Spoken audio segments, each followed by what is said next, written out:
Hello, today I'm going to walk you through the different screens I use on my Garmin when I'm doing different things like a training ride versus a group ride versus a race. So there are different things I want to look at for each of those. Okay, so this screen, this is my training screen, and it has power, cadence, heart rate, and then timer, ride time.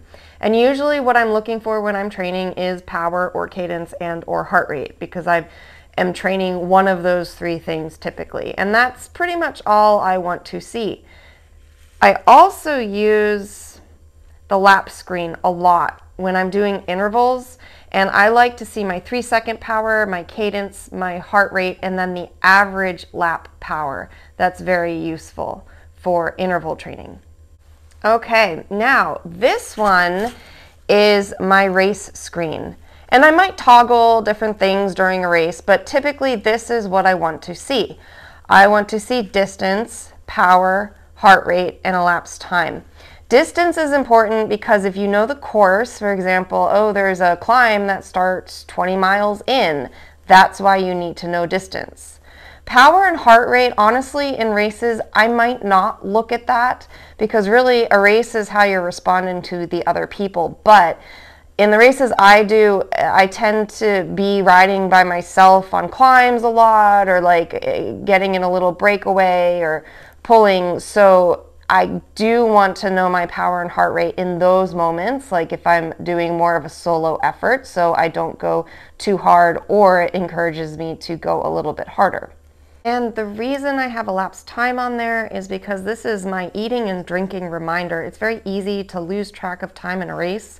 And I could go an hour thinking, oh, it's only been 20 minutes, and whoops, an hour has passed and I really haven't eaten anything or had anything to drink. So this is a great reminder to keep me on track with my fueling. Now, one screen that I can't pull up right now because I'm not actually riding is the Climb Pro screen. And I think we all have this on our head units now.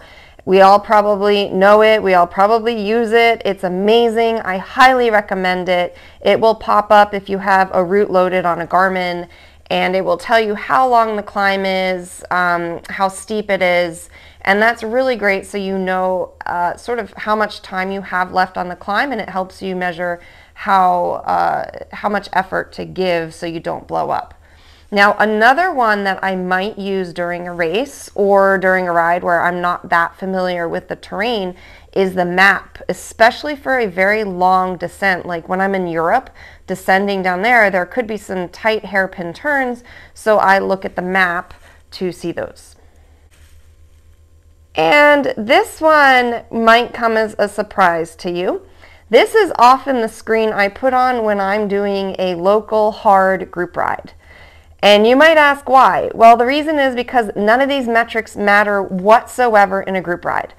Really what matters in a group ride for me when I'm doing them here is I need to pay attention to those wheels. I need to pay attention to the people. It really doesn't matter what my heart rate is. It doesn't matter what my power is. I just need to hang on and stay with that group.